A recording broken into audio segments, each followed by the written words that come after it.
What's going on, everybody? Welcome back to an actual live LUMIX Live episode, and actually the first of 2024. Obviously, it's been a bit of a busy period over the last, realistically over the last month as we led up into CES. Had the new lens announcement, which we're actually going to talk about today. And just lots of kind of questions, kind of things to just kind of catch up on for this week's stream before we actually unfortunately go to another recorded episode next week, because I'm taking some personal vacation time off to actually get out and maybe be a little creative on my own with photography and videography. So super excited to be back with everybody. And as Al says, unaffected by con crud for the most part. I do have decent amount of water. Anyone that's worked trade shows or been to trade shows before, you just get that kind of, your voice gets destroyed. You usually end up leaving those shows with like a chest cold or something, but so far doing good on our side. But yeah, before we dive into today's topic, I want to remind everybody in the US about LUMIX Pro services. We have Red and Platinum available. Red is the free tier program that if you have purchased a LUMIX camera recently, make sure you follow the QR code or follow the link down in the description. Get yourself registered. It's free, gives you your extended 3-year manufacturer warranty, so covering all of the basic, manufacturer problems that may happen with a product, because nothing is ever perfect. And then there is also the Platinum tier that you could always upgrade into at your leisure. The Platinum tier gets you that 3-year extended warranty, basically all of the same things that the Red tier does, but on top of that, that's where you're going to be getting the extra level of service and support. So you'll get 2-day repairs with next-day shipping both ways. You get 20% off out of warranty repairs if you drop or break something, or it's something that's not covered under warranty. You get a discount on that. You also get access to our membership hotline, which is available Monday through Friday, 9 a.m. to 5 p.m. Eastern Standard Time.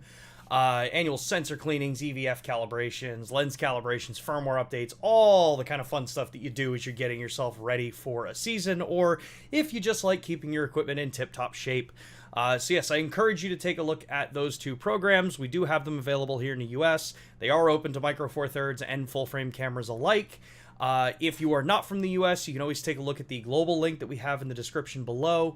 That will bring you to what's available in your region, what the tiers are in your region, and if it is even available in your region. So, with that, this is really just kind of a general AMA session for us this go around. There's a lot of questions that have come up over the last couple of weeks. There's a lot of cool stuff that we've got coming out. I want to talk a little bit more about the 100mm f2.8 now that it's actually out and I can talk about it. And we can actually interact about it instead of just the recorded video I did last week with it.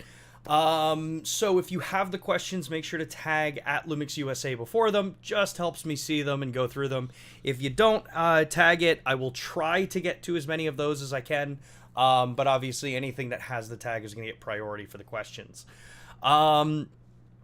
So with that, there's been a couple of questions that came in already and some comments. I see one from Ian. Please give us AF updates for the S5 Mark II. S5 Mark II and Mark IIX are not done getting firmware updates. I have no idea when and if they're getting, like, what would be in updates for those cameras. So just kind of hang tight. You know that if you've been following these streams, you follow our social media accounts. You know that as soon as those are announced or ready to go, if they're a substantial update, we're going to let everybody know. We're going to talk about them here. We're going to demo them here and kind of go through that. So just keep up to date with what we've got on social channels. If you're not subscribed to the channel already, that's probably a good point to subscribe. Get notifications turned on, things like that, because we do these streams. We post a stream every Thursday at 2 p.m. Eastern Time, and usually we try to do them live. So another one, quick flash question. I have the Godox XT2, it's good transmitter, and speedlights, but I know the S5 II can communicate with Panasonic flashes in camera. Could I use both in-camera controller and XT2 simultaneously? This is a bit of a misunderstanding of what the in-camera controls do for flashes with the LUMIX cameras. The in-camera controls, where you can select channel, all that kind of stuff, that requires you to have a LUMIX flash on the camera. That puts that flash into transmitter mode so that it can control other LUMIX flashes. If you already are using the Godox triggers, or any trigger for that matter, the in-camera controls, save for one trigger that's out there, don't actually have anything to do with those flashes. And I say one trigger because if you use the Pocket Wizard transmitters, they're kind of more advanced transmitters, at least it was when I was working on that project. Those would let you use the in-camera controls to trigger and control the power levels based on the receivers, but that's the Pocket Wizard system. That's not mixing different TTL protocol systems. So in order to do what you're looking at, you would have to you'd have to either pick working with the Panasonic flashes, or you'd have to continue working with just the Godox flashes across the board and use their transmitters for it. Like at CES, we used the Godox AD series flashes. They were awesome enough to supply us with AD300, AD100s, an X Pro 2 transmitter, and we have a number of like the V860s and things like that, and they can all, kind of communicate together through that. So you would have to go down that route if you're looking at adding more lights to your setup, to be able to control them wirelessly. You can't use the in-camera, quote-unquote in-camera, because that requires our flash in the hot shoe to work. Photocap says, will there be a full-frame power zoom? So, honestly, I don't know. We get requests for power zoom on full frame. Part of the thing is there's a lot of development that goes into making power zoom lenses, and at the moment I don't think we're looking at power zoom for full frame at this time.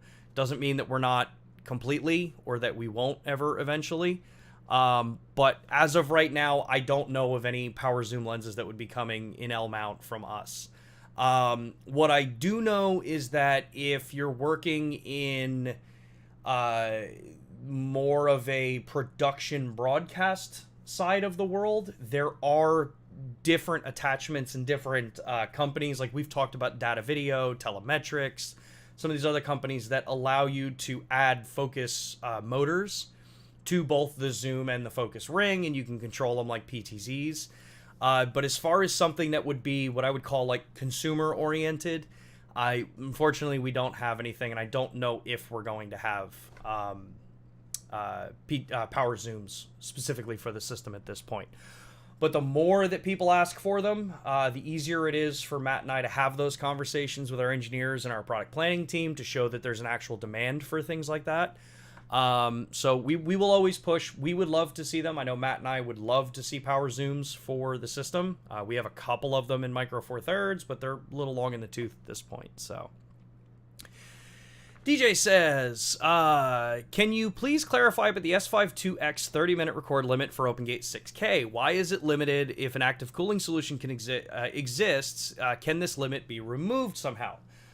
This is a great question. So, out of the box experience for S5 Mark II, S5 Mark II X, even some of the other cameras like the GH6, out of the box, they have to have the thermal management system set to standard. What that means is that in some cases, you'll see that like 6K OpenGate or some of the higher end recording modes have a quote-unquote 30-minute limit on there.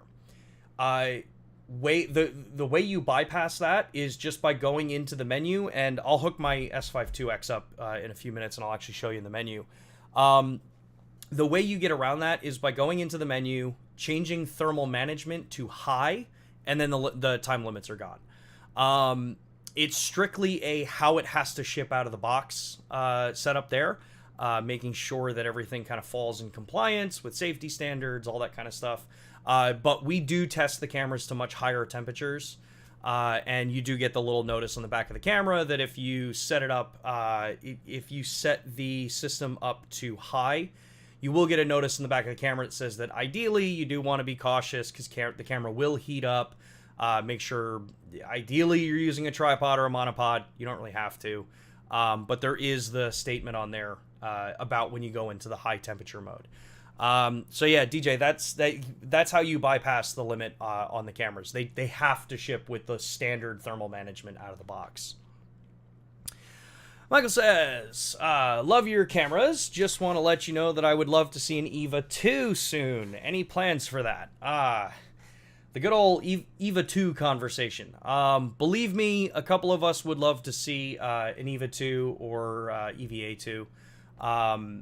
But honestly, at this point, I have no information about whether or not that series is going to continue, whether or not we're going to be developing on that. Other than just that, yes, Matt and I would love to see one, but no idea if it would ever even come. So EVA 2 is a product that typically has been under our Pro AV division. In the LUMIX division, we really didn't have much with that product. So that kind of makes it a little hard for us to really make any kind of comment on that one. So let's see here. Al says, new lens AMA. Okay, I'll bite. When can we hope for a 16-35 S Pro 2.8? Sorry, couldn't help myself. On a serious note, is this the completion of the Prime set? So as far as like if we'll ever see an f2.8 16-35 S Pro from us, no, like always, I kind of sound like a broken record sometimes. I don't know. The 100mm f2.8 is, really just the newest one that we've got. We do have a kind of roadmap published out there with kind of like rough ideas of what areas we're looking at coming out for newer lenses. We don't have any specifications on those at this point. Even if I did have them, I couldn't tell you. So unfortunately, no idea if that's going to come out. Our 16-35 f4 S Pro is a pretty stellar lens. I understand the desire for a 2.8. But yeah, at this point, I ain't got anything for you. Now, as far as the second part of the question goes, is the 100mm the completion of the Prime set? I think it's too early to tell, honestly. We've been slowly building that series out as we get newer technologies, as we get newer manufacturing techniques, to really kind of offer as much as we can there. I don't think in a sense of complete, you could ever really say that a series like this would be complete.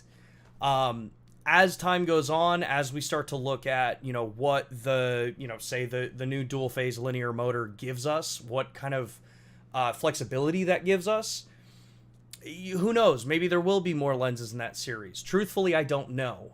I haven't seen anything that says that it's over, and I haven't seen anything that says that like what would be imminently coming in that kind of series. But it is a pretty robust, set of lenses to date. I mean, you're covering 18, 24, 35, 50, 85, and then now 100. And you have that 100mm, that macro lens that is so much more than just macro. I mean, you can do sports photography with this lens, which is something you can't do with other macro lenses. And a lot of that work just takes time. New developments, the fact that we had to actually engineer a motor to do what we wanted to do in this lens, I think speaks for kind of the dedication that our optics engineers have to finding areas, finding solutions to problems, or finding opportunities with various different optics to, kind of push the bounds. Hopefully change the way some people think about various different optics. And that's been a lot of what we want to do with the S series and the L-mount lenses in general. Sometimes you're going to see overlap in focal lengths because it makes sense to try to either offer a better cost-effective version or a higher pro tier version of a lens given the stack of what's available. Other times you'll see that there's like a cool opportunity to develop a lens that, maybe none of us would have ever thought of. I could tell you from the first opportunity that I was told that we had a 100mm macro coming, I wasn't really that stoked on the idea until I got my hands on it, and then I was truly blown away. So I've put a lot of faith now in what our optics engineers do and what the kind of madness behind their thought process is to come out with some really, really cool stuff. Dieter says, "Hi Sean, I have saved my bird settings on C1. Now I have realized that the pictures are directly transferred to my phone when I am in MSA or P, but not while in C1.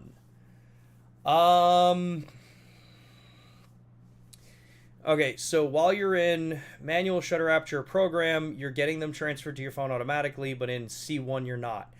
I believe, and I'm going to have to double check on this because I don't use C1, C2, C3 in that manner.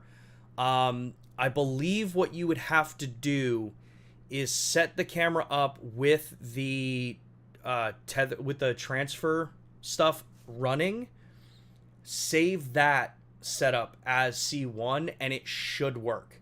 I will say should because I will have to do some testing on that on my side. I can do some testing while I'm away next week, and then I can get back to you with some information about that on the following week. So, yeah.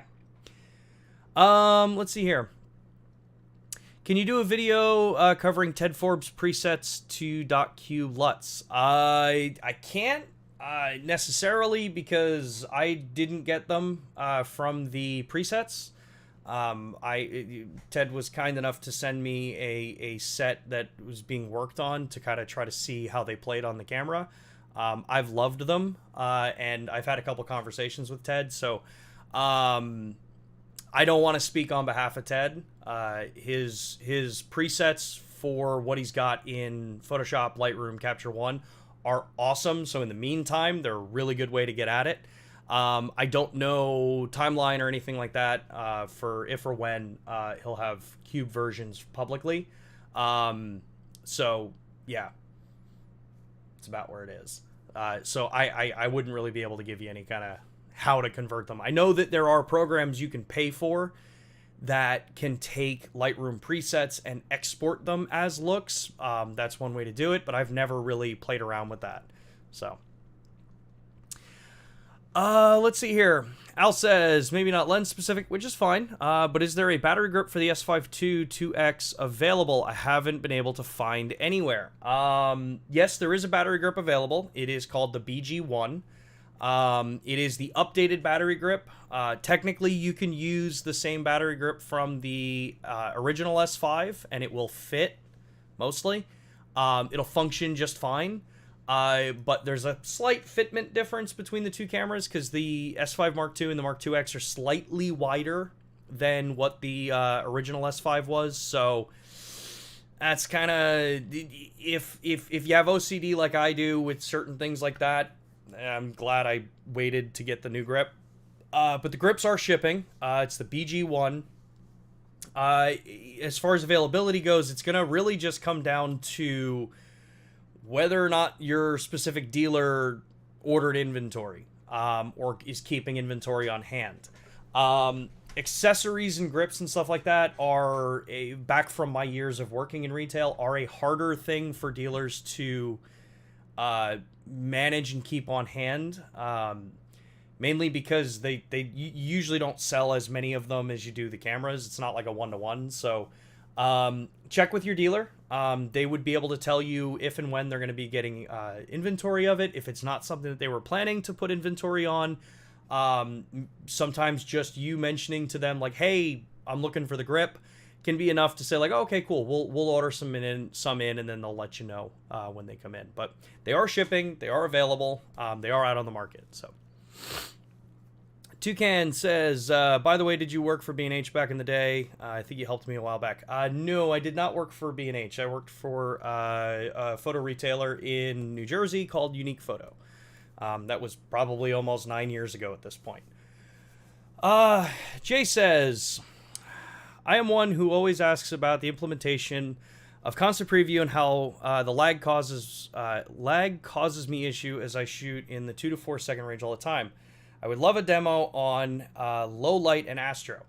That is something I can show you here as a way to work around it, because I completely get the frustration you may have.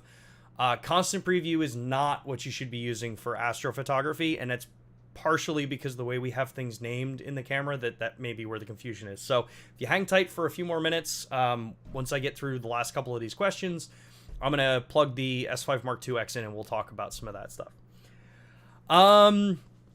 DJ, can you talk about your take on the Pro AV and the Lumix division merging? Is this a good thing in your opinion? There's not a lot of detail that I fully know about this setup yet. However, this was a announcement from our Japan, our parent groups, that the entertainment company is taking various different parts of what's called Panasonic Connect, which is Pro AV and some other areas, and bringing them into the fold with the consumer electronics part of our division. Truth is, it's a good thing all around. It's a very good thing all around. Outside of that, there's not really much that I can really say or honestly really know, other than it is actually a very good thing with what's going to happen. So sit tight. I really honestly don't know how much information ever really comes out, other than just that it's streamlining and it's a better future for both of the groups.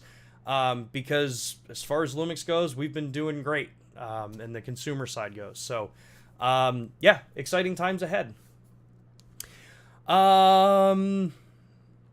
So you guys applied some voodoo magic to make the very lightweight 100mm f2.8 macro. Can we expect to see such magic performed on other lenses, maybe a new 51.4? So this is probably a good segue to actually talk about the new lens. So if you haven't seen the announcement or you haven't followed the news, we have a new lens. We have the 100mm f2.8 macro. And truthfully, it is a macro in primarily name because of what our engineers were able to do with it. So to start with, that is the 100mm macro, and that's the 35 f1.8. They are identical in the external chassis. They are using the exact same external chassis. And what that means is that the team had to develop a lot of things to make this lens this small. And obviously weigh certain things against others, like the fact that it's not teleconverter compatible, where certain lenses like the Sigma 105, which I used to own, is teleconverter compatible. Certain things like that had to be kind of thought and said, well, we want to go this direction with it and kind of push what the concept of a macro lens is. One of those things is that development of a dual phase linear motor. This is our property. This is something that Panasonic has developed and patented. So this is our focus motor that allowed the optics engineers to choose new element designs. If you missed last week's stream, I talk about it lightly, but I'll recap it here. Optics design is typically bound by certain parameters, and focus motors are one of them. Various different focus motors, if you've ever looked, there's things like stepping motors, linear motors, hypersonic motors, all of these things. And each of them have benefits, but they also have some negatives. Stepping motors tend to be louder, but they can move heavier elements. They can move larger elements. Now remember, we're talking in relation to the overall size of a lens, so we're not talking pounds, we're talking grams. And while stepping motors are great because they can move heavy elements and they can move them relatively fast, they're loud, they don't have as much precision, so you don't really have as much fine-tuned control over them because a lot of them are gear-driven, that kind of setup. Linear motors, on the other hand, are great at moving silent because it's a magnetic field that's moving the system there, but they typically had a lower payload capability. So when the team looked at this concept of what we wanted to do with this lens, basically came out and said, well, nothing on the market exists that we've used or have access to at the moment that would facilitate our optics design. So the engineers just created one. They completely from the ground up said, Well, we know how linear motors work. We know what the core concept is in it. How do we triple the power output of these motors while also sizing them down to give us exactly what we needed, and hence dual phase linear motor, what our team created. That is also part of that sizing setup, because you're designing from ground up. You can also redesign how big the motors are, things like that. But also just modern manufacturing techniques. Moving into a lens like this, to get a 100mm lens this size meant using more exotic elements than you normally see. So as one of the global leaders in aspheric lens development and manufacturing, we deployed our expertise in that category as well, and deployed 3 aspheric elements in this lens. So that helps you get size down. It helps you get weight down too. And all of it ended up culminating in hitting the target size that we wanted, hitting the target weight that we wanted, so that it's all within about 50 grams of the rest of the f1.8 series, and having that same filter thread, having the same size, physical size of the lens. So from a videographer's perspective, it's great for mounting on gimbals, things like that, because you have unified size. If you're someone who uses follow focuses, things like that, it's great because everything's in the same position. Also, it's stuff like matte boxes, that kind of thing. It's all the same. From a photographer's perspective, which is, I think, something that often gets overlooked as to, well, what is the benefit of having a series that are all matched in the same size and design? Handling. All of these lenses handle identical. So if I'm going from 18mm ultra wide to 100mm 1:1 macro functionality, it's the same experience. The focus ring is in the same position. The weight and balance of the kit are identical. So your muscle memory is very quick to react no matter which of those lenses you have attached to the camera. It also opens the door too, that as you get, people who want to mess around with macro but maybe don't want to invest the full upfront cost of what a dedicated macro lens used to be, now you've got something that if you get into macro and then you find that, well, maybe it's not really my cup of tea, well, now you still have an incredible 100mm f2.8 mid telephoto lens, which is great for portraiture, as I said in the last stream. It's very close to that 135mm focal length, which is often considered the Goldilocks focal length for distortion in the faces, things like that. And it's ridiculously fast. As I showed last week, I can take this lens and I can go shoot motorsports with it, and go right from doing that to photographing a close-up details of the motorcycles.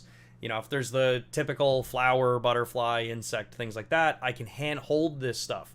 Now, for those ultra technical macro photographers, completely understood that there are scenarios in macro photography where a rail system, where potentially in-lens stabilization could be beneficial. However, those all come with trade-offs. In-lens stabilization comes with potential image quality trade-offs, as well as size and weight. Teleconverter compatibility comes with size and weight disadvantages there, because you have to make the lens bigger with an inset set of optics to accommodate teleconverter. So it's been crazy what they've been able to do with this lens, and I think that's why, like I said earlier, this development, and what happens with every lens, as you develop new lenses, you start to find new manufacturing techniques, you understand better efficiencies of how to use equipment, and if you have to build something to get your vision across, you'll do it.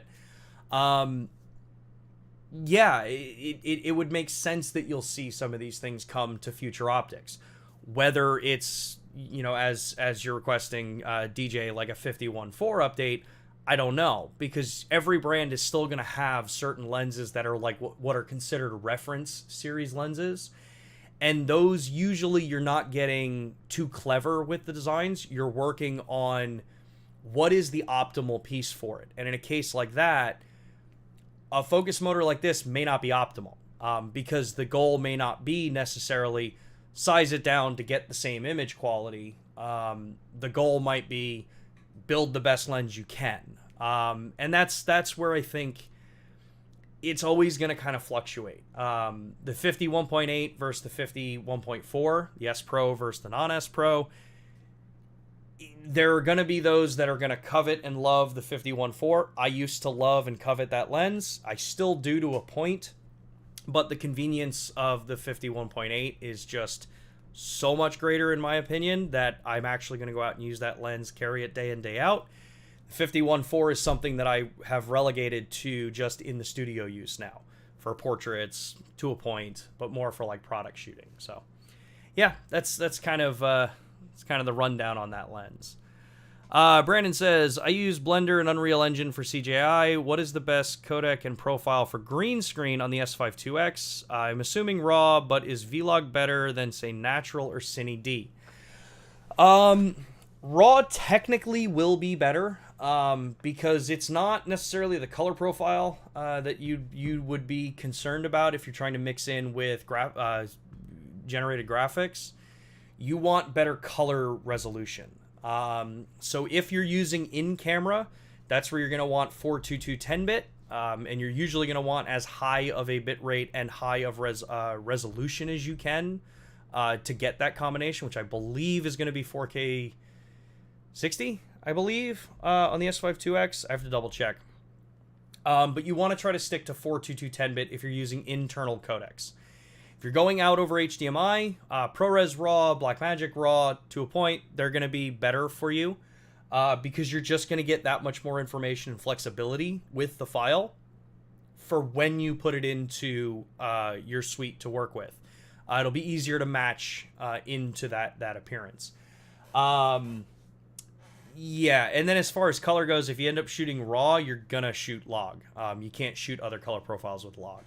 So that's probably the better way to go, is shoot RAW. Go out to either Atomos if you're working in a ProRes RAW or a ProRes workflow. If you're more comfortable with Blackmagic RAW, pick up a Video Assist 12G, and then you'll be good to go on that part. FC says, is it technically possible to turn on or off pixel to pixel or EXTELA or even digital zoom while recording non-open gate resolution video? Not while you're recording. The punch-in stuff, anything punch-in wise to the image does not work while you are recording, other than punch-in for manual focus. Let's see here. Why is there such a latency with HDMI and SDI? What is so different from camcorders and cinema cameras that have the same ports but with lower latency? A lot of that comes down to the components used. HDMI on our cameras is, I believe, still spec'd within the spec standards for what you get. It's a couple of frames. SDI is a little bit trickier depending on the camera that you work with. And depending on what the design purpose of the port was. So that's why there's some difference between cinema cameras and the consumer cameras. Leaf says, I'd love to see an MFT box camera with the BG-H1's extended version of Vlog L, coupled with the G9 Mark II's dynamic range and phase detect autofocus and a small touchscreen. You and me both. I would love to have an update of that camera in that kind of category. DJ, are you able to tell us who's behind the G9 Mark II and GH6's CMOS sensor unit design and manufacturing? Even a hint? Not a chance. I hope I'm not overstepping, but may I suggest a product, the XLR1, but shaped and placed as a battery grip under the camera? I love the XLR1, but the shape and placement is not ideal. Yeah, we tried that a very long time ago with the GH4, and it really didn't pan out that well. So it's probably going to stay as an XLR. Hot shoe piece on there. Good suggestion, though. Also, I can't seem to get my S5 IIX to charge while plugged in via USB-C. Could you go over that too? Brendan, yeah, so the most important thing that you need to look for is on the battery bank or on the external charger that you're using, it has to state on there that it supports USB-C 9-volt 3 amp. If it does not say 9-volt 3 amp, which the included power brick does not support 9-volt 3 amp, then it is only going to trickle charge the battery on the camera. As long as it says 9-volt 3 amp, it'll work fine. There are some Anker devices, kind of like the one I have here, that use their IQ specification for charging over USB. that particular specification, we have a note on the compatibility page that says, with iQ, when you plug in, you'll get the notice at first that says plug in a compatible charger to provide power while using the camera. Give that a couple seconds as it does the handshake with the iQ system, and then you will see the little power icon next to the battery on the bottom right of your screen. That is what you would, that's most likely what the problem is. Yeah, just make sure that the piece actually specifies over USB-C 9-volt, 3-amp output. And then your camera will be fine. Fly fishing. I'm seeing some lag in the EVF and LCD when in electronic shutter mode and do half press on the shutter button even if I turn off shutter AF. Could be a number of things. One, which camera would help. Two, it can depend if you are in any of like the pre-burst modes. Like if you're on G9 Mark II and you're in pre-burst or the pre-burst mode, there's that initial as it starts to write to the buffer. If you're in the S5 II, S5 IIX, you shouldn't be seeing any lag there, even in electronic shutter mode. Some of the older cameras, that's where I'd have to double check. But also the S5 Mark II and I believe the S5 Mark IIX have a menu option for preview resolution while you're in standby or ready to shoot mode. So if you can give me a little more information with that, I might be able to help guide you there. Fielding says, can we see a Micro Four Thirds mount version of that 100mm macro, please? It would be interesting, but something to remember is the Micro Four Thirds and the L mount are too close in flange distance for a straight 1-to-1 change of lenses. So a 100mm macro for Micro Four Thirds would have to be redesigned for the flange back distance. Al says, is it possible to turn off IBIS and lock the sensor in place? I've recently started working with a motion control system and IBIS is not ideal for multiple passes. So in a case like this, you can turn IBIS off, but any modern system, and this is true for any system that's using an IBIS system to date, as far as I know, the IBIS system is still being set in a magnetic field in the center of the frame. So that means that the magnets are being powered more to hold the sensor in place. There is no physical coupling of the sensor when you turn IBIS off. If that is something that you needed, that is one of the reasons why we built cameras like the box cameras, the BGH1, the BS1H, as well as the GH5S. In specific response to platforms that were using these cameras that even that level of stability was not really ideal because, you know, if you have a camera mounted to a car and the car hits a bump, that sensor's still free floating, and just the sheer shift of the car and the camera moving with the sensor floating was still able to overcome that. But as far as a motion control system goes, I would have thought that the stabilization system, when turned off, shouldn't really have a problem there, unless the motion control is making pretty heavy moves, like whip pans. But you can turn it off in the camera. So, all right, 2 questions before I'm going to dive into the menu systems here. Dennis, I think it's Dennis, yeah. Is the original BG S5 battery grip compatible with the newer S5 II, X, and G9 Mark II? And what are the differences with the newer BG1 grip? Thank you. Yes, so the original grip is compatible with the 3 new cameras. The only differences that you're going to see are that the physical size. So there is a slight size difference between the BG S5, which is the original grip for the original S5, and then the BG1, the new grip for the newer cameras. And it's a width difference there. So if I grab the S5 IIX, so the difference that you'll see is how much it covers in this corner. The original grip actually insets a little bit, where the newer one is flush with the edge. The other main difference that you're going to see is that the new grip has an 8-way joystick on the back to match what the cameras offer. The original grip is only 4-way, since the original S5 only had a 4-way joystick. That's really the main differences between the two. Given that we now have 3 cameras that use the same chassis layout and the same kind of 8-way directional, that's why the new grip came out, and is slowly, as inventory leaves of the other one, that'll be the grip that you buy. The original S5 did get a firmware update, pretty sure it did. That added support for the new grip, so it will know how to use the new grip when you plug it in. But then on that side, the other way, where the grip sticks out a little too far. I have a CF Express B card reader that plays my D850 files fine, but not the video files recorded on the G86. CF Express card readers can have firmware on them, depending on the reader, and depending on the card that you use, so that could be why you're not seeing all the files on it.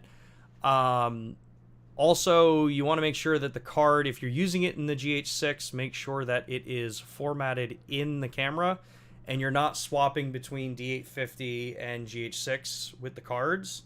That can also be a very big reason why you won't be able to see one or the other files, because each camera company writes file structure slightly differently. There is a standard, the DCIM standard, but the GH6 also has the cinema standard capabilities, so that could be why you're not seeing everything there. Rand says, I'm using an adapter the S5 IIX came with. Is it possible to charge while filming like on my S1? Thanks for answering. So not with the charger that comes in the box, with the S5 IIX. That charger is 2.5. That charger is the USB-A standard for power. It's not enough to power and charge the camera itself.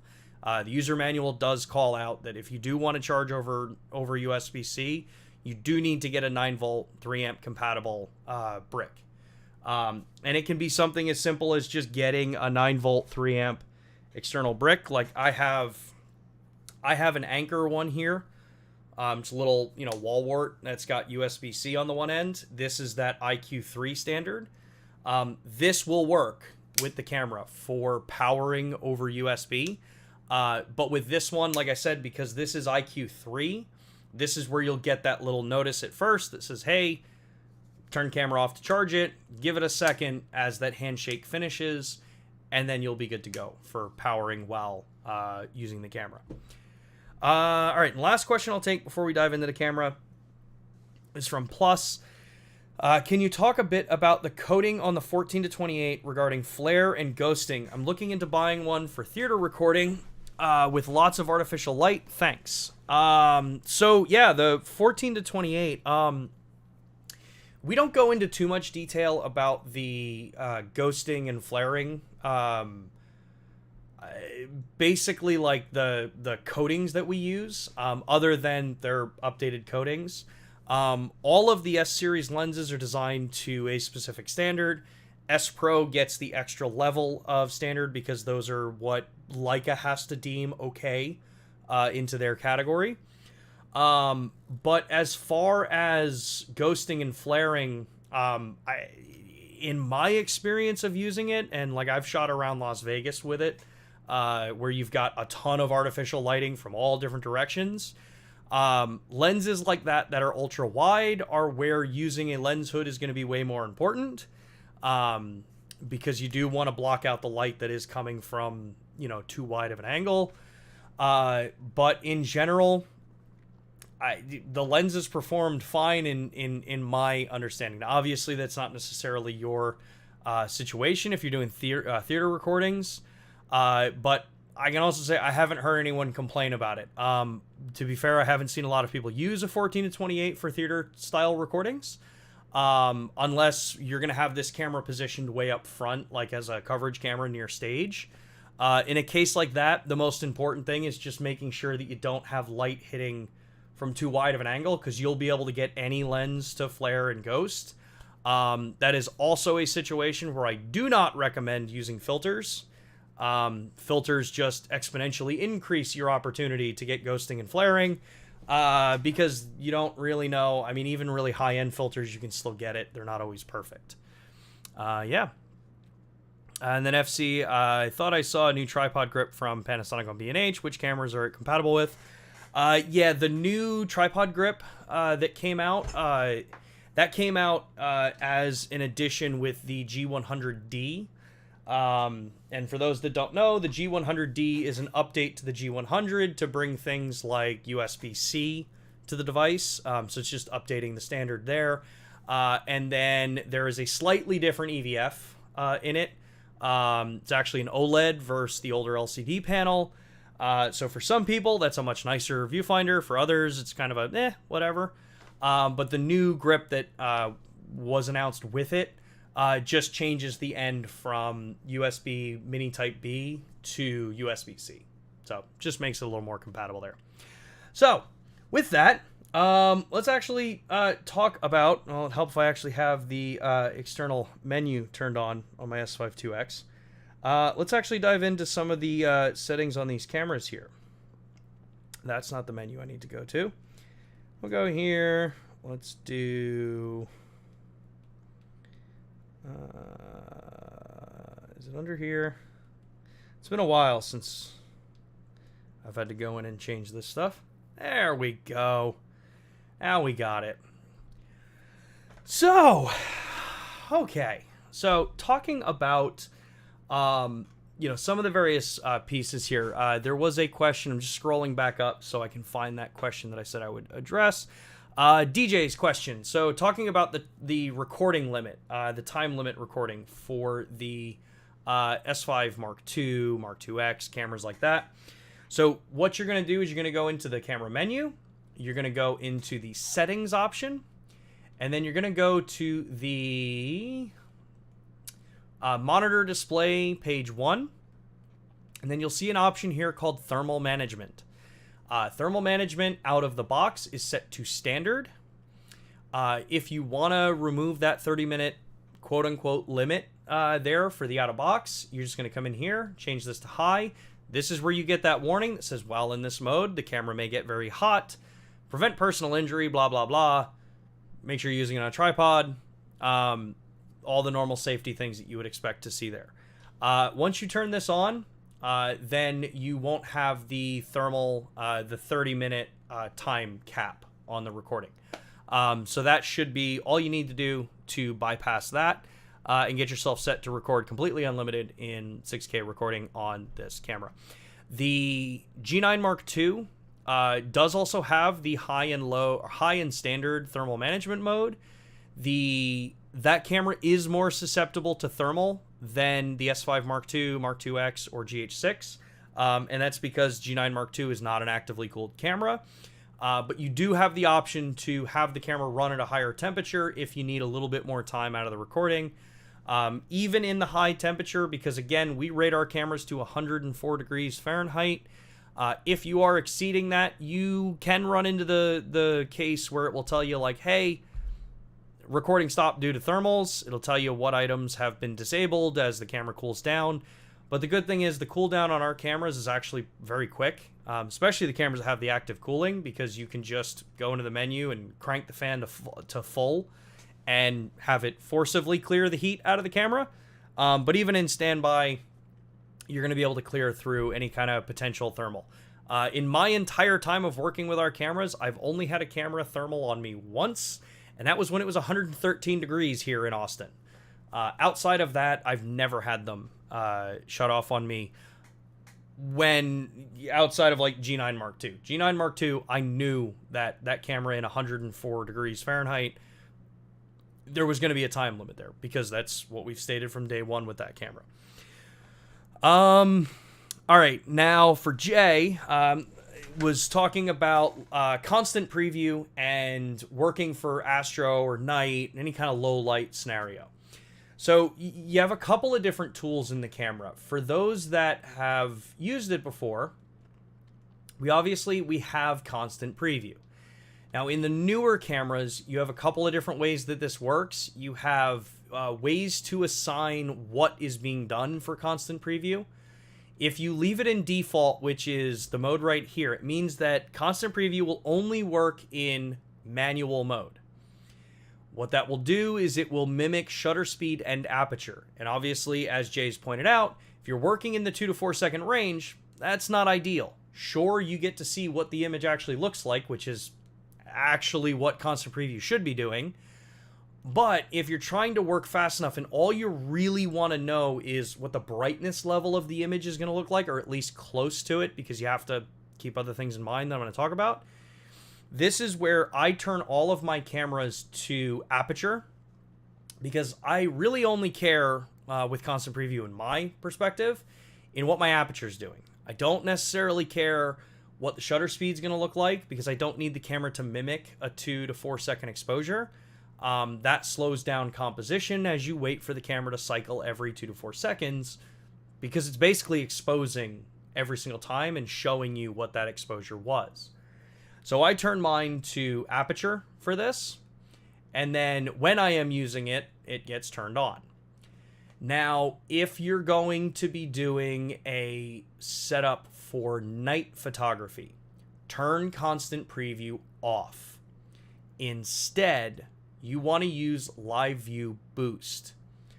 Live View Boost has 2 separate modes. You have mode 1, which is going to brighten the display up, so it's really just gaining up the display so that you can see and compose what you're doing. However, the EVF and the LCD frame rate can drop a little bit. It's a bit of a trade-off. No matter what, if you're going to be trying to boost the gain in, practically no light, you're going to have some lag in the image, but this isn't going to be the 2 to 4 second lag. This is just gaining the preview display up. Now, if you're in total pitch black, this is where mode 2 comes in. This is dramatically brighter for the rear screen to show you, at least for composition. But the trade-off here is that because it's going to be even brighter, your LCD and EVF frame rate are going to drop. Now, the key there to think of is that it's the refresh frame rate is dropping. It's not matching the exposure there.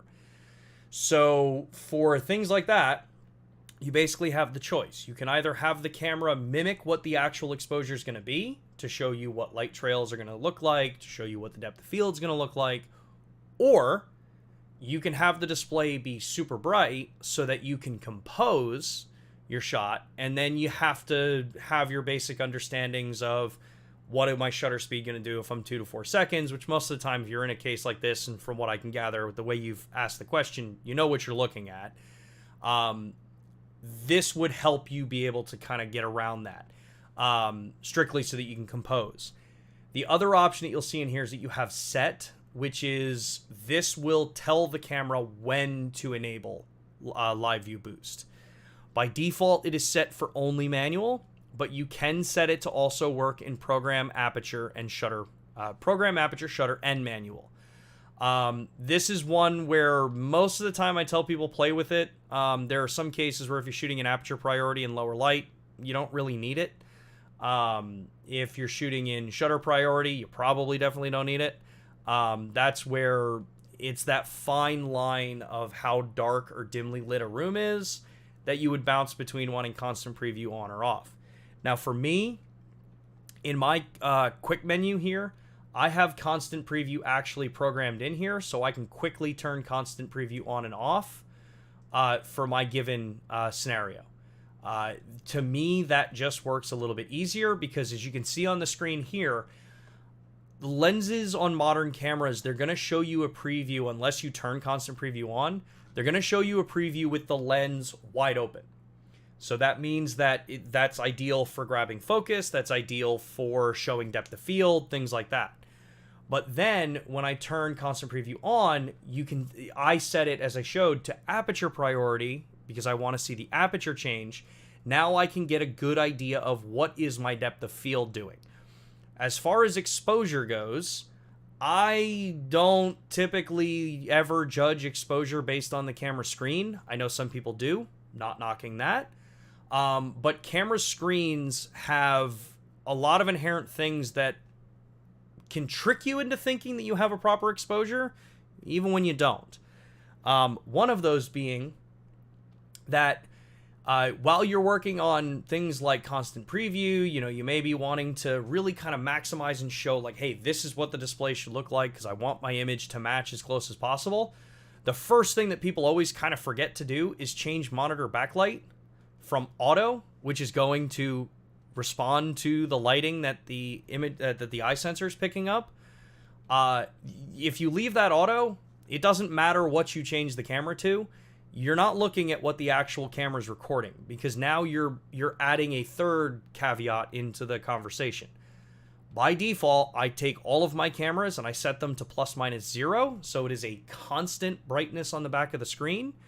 If you go +3, if you go -3, you're still not looking at what the camera's actually recording. This is what I found is the closest to it. But even then, we also give you the control to come in here, and let me move my face camera. We also give you the control to come in here and change the actual brightness, the contrast, the saturation, the red tint, and the blue tint.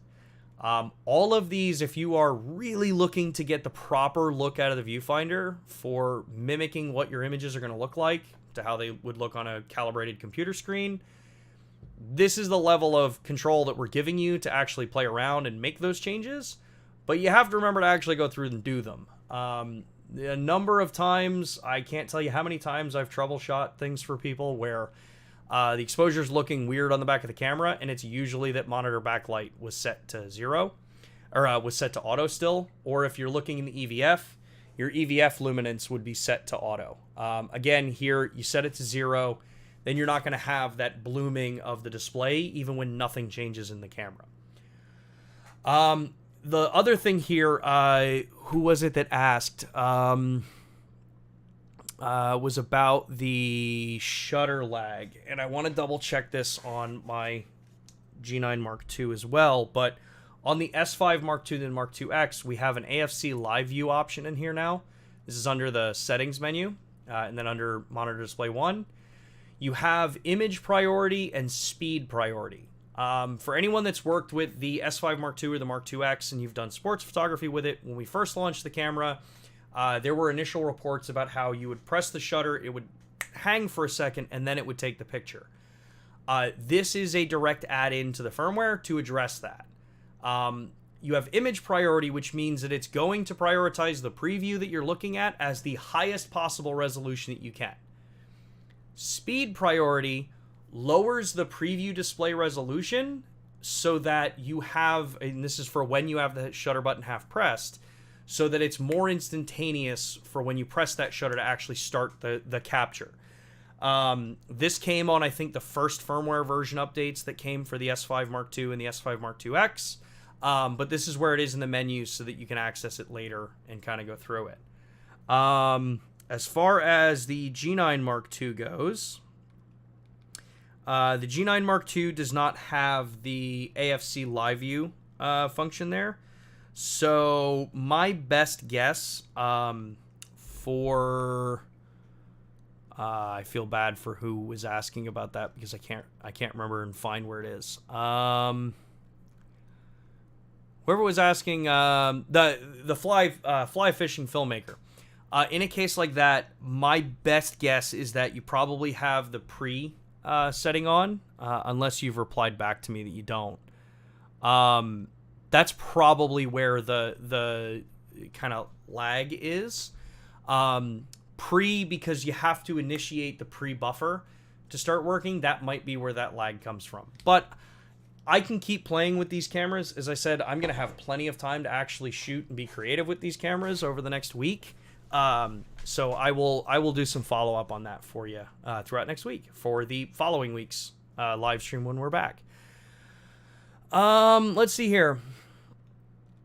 S says, thanks for doing this. I have a question regarding the authenticity of lenses. How can I tell if a lens is authentic when buying secondhand? As far as authentic goes, I don't think I've ever run into a situation of someone like going to that extent to rip people off. That's a good question. So I mean, some of the basics is, just look at things that you would normally look at when you're buying products secondhand online.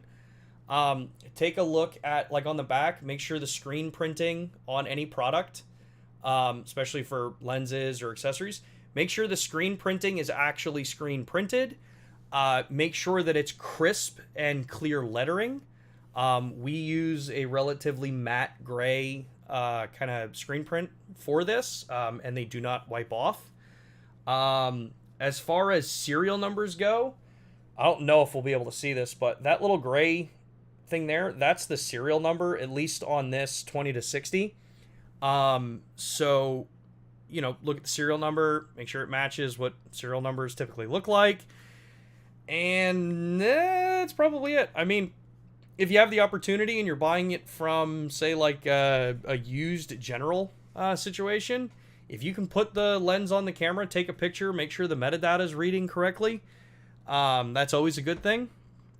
But truthfully, I don't think I've ever seen anyone have a non-authentic LUMIX lens. I don't think they exist.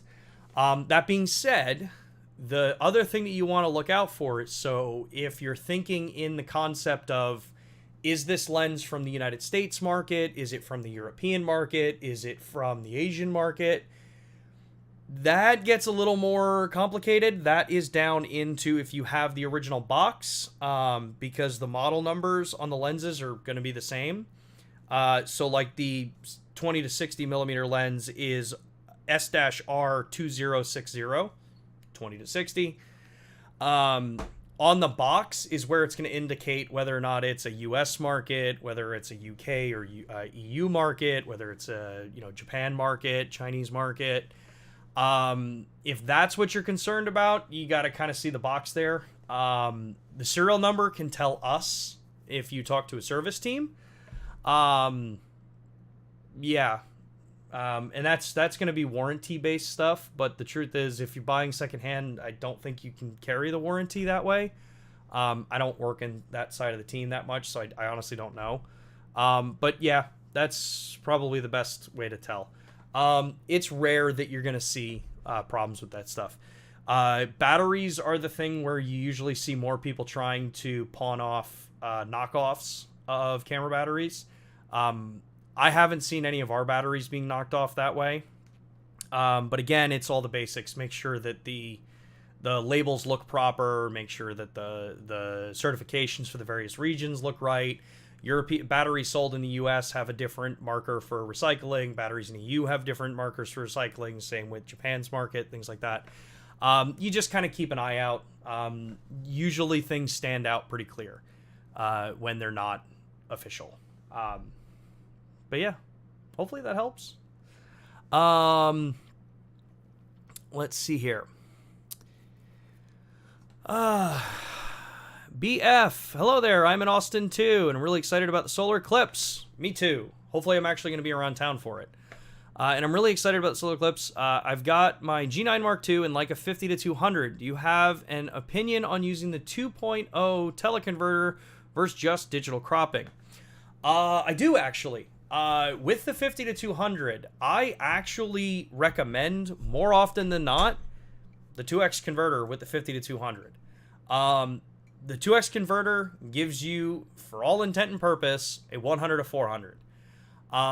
You are capturing more optically than you will be with digital crop. However, I will amend my typical stance in saying that the software side of upresing has gotten pretty dang good. So I don't know how much of a big deal it is there. But I comfortably shoot with the 50 to 200 with the 2x converter, and I've done some of the solar eclipses we've had in the past. Most important thing, if you are going to go out and do solar eclipse, if you've never done them before, I make no assumptions that anyone has. Make sure you buy the right filters. Don't just stack ND filters. You can massively damage your sensor by doing that if you don't have the right filtration in place. If you are looking for the solar eclipse that's coming up soon, you probably want to start ordering filters now, because as you get closer, you're not going to be able to find them. And you want actual proper solar filters for things like that. This way, it's the proper neutral density level. It's the proper, IR and UV protection in for your sensors. Because I think it was Kalari Vision did a really good video on it, where using the not right filter, pointing it up at the sun, literally just burns straight through the sensor. You don't want to have that happen to your camera and lens. Let's see here. Would it be theoretically possible to improve the focus stacking speed of your newer models with firmware? It would make sense, especially now that there's finally a 100mm macro lens for the S series. I mean, yeah, theoretically, it could be. I think, to be clear, we don't do stacking in the camera. We do focus bracketing. So I don't want anyone getting the wrong impression. We don't do stacking in camera. We do raw bracketing for focus. So I can bring it into Helicon or any of those programs, and I can do the stacking there. As far as like speeding that kind of stuff up, I mean, it's quite possible. This is the first, macro lens from us in full frame. So, definitely as more people start using the lens, we're going to have more feedback and kind of feed that to the engineering team to say, hey, this is, how people are using it. What can we do to kind of make things maybe a little more efficient? That's partially one of the reasons why updating firmware or keeping your camera's firmware updated is such an important thing.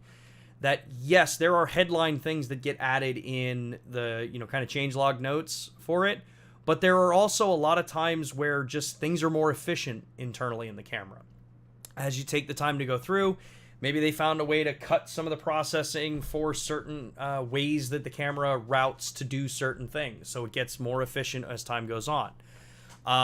Like for the 100mm, we did just publish updates for, I think it was the S1, S1R, and the S1H, and I think the BS1H to add compatibility for the macro lens. Those are all things that, as you update them, you get them in the camera. There may not be big changes, but it is always a good idea to keep your cameras updated, as update as you can, as they're released. So yeah. Let's see here. Generic also says, I need RAW, so the 6K video mode is not an option for me. Yeah. So for that, we can check and see if there's an ability to speed that kind of program up. The vast majority of things, just remember, updates like that are usually not an ultra fast thing that happen. There's a lot of testing, a lot of validation, and a lot of feedback that's taken in to say, all right, we got group 1 that says that we want to see these updates, group 2 says that we want to see these updates, group 3 wants these, 4 wants these, and then they all have to kind of get put together and determined on a level of kind of importance, like everything. Things have to be determined what is the most important thing to do next. But as you get that stuff into us, as you use this platform and you tell us like, hey, I'd love to see this, that's how we can work and get that information to our engineering team, to our firmware team, to our product planning teams, things like that, so that they can make better informed decisions as to what all of you are looking for in the cameras. Again, not always the fastest, but there's a very methodical way that this stuff is worked on through our teams. DJ says, the real question is if Sean has tried Baldur's Gate 3. No, I am not I'm not big on games like that. Right now I am on a Like a Dragon kick. All that whole series, that entire series is just, I use my, I don't even know where it is. I use my Steam Deck, played it on the plane and everything on the way out for CES and back. So,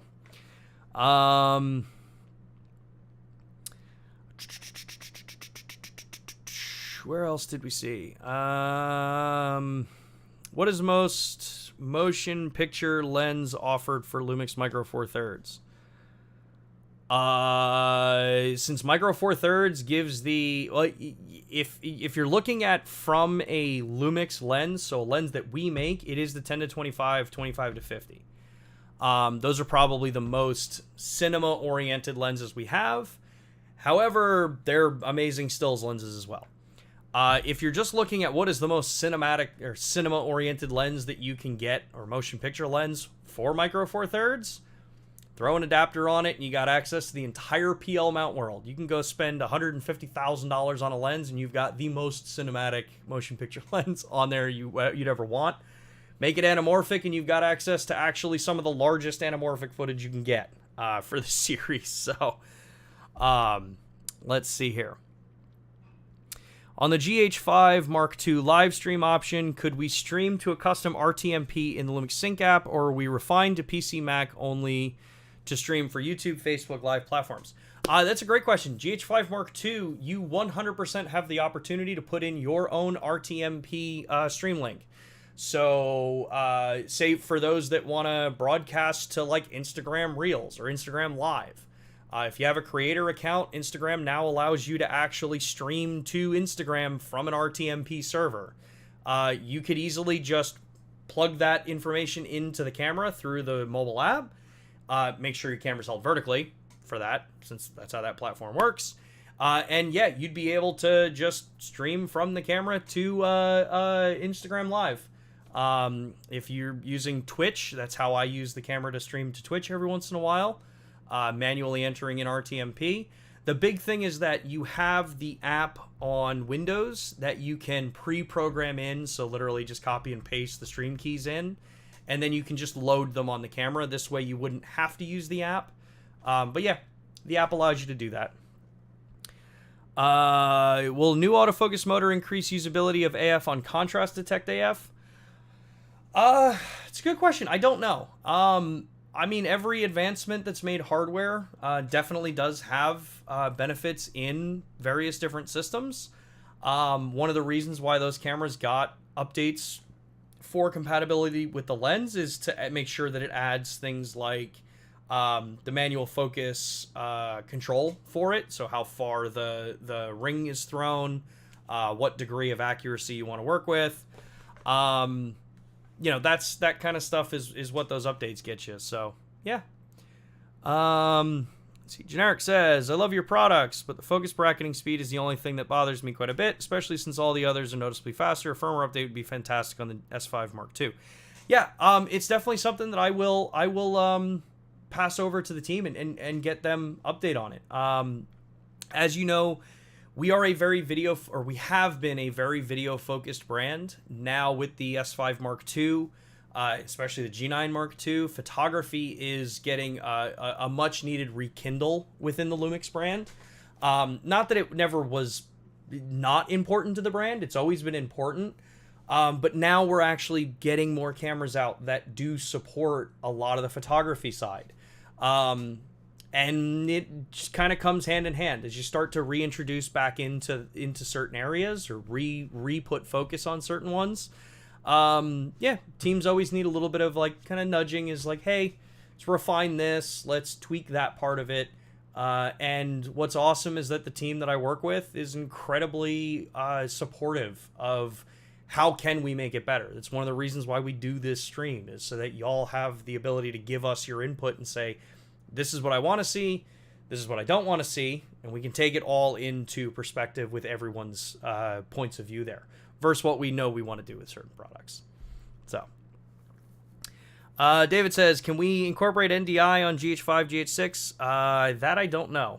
Not 100% sure if those cameras would be capable of NDI. Thanks so much for the reply. Had to step out for a meeting, so catching up. No worries, Fly. No worries, Fly.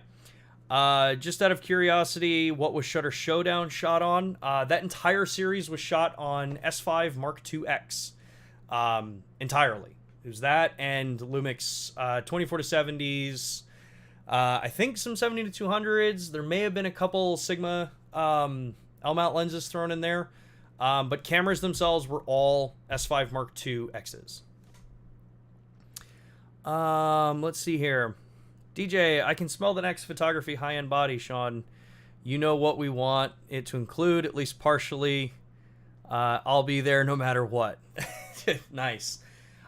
Truthfully, I have no idea what the next stage is in that part, at least not at this point in time. Awesome.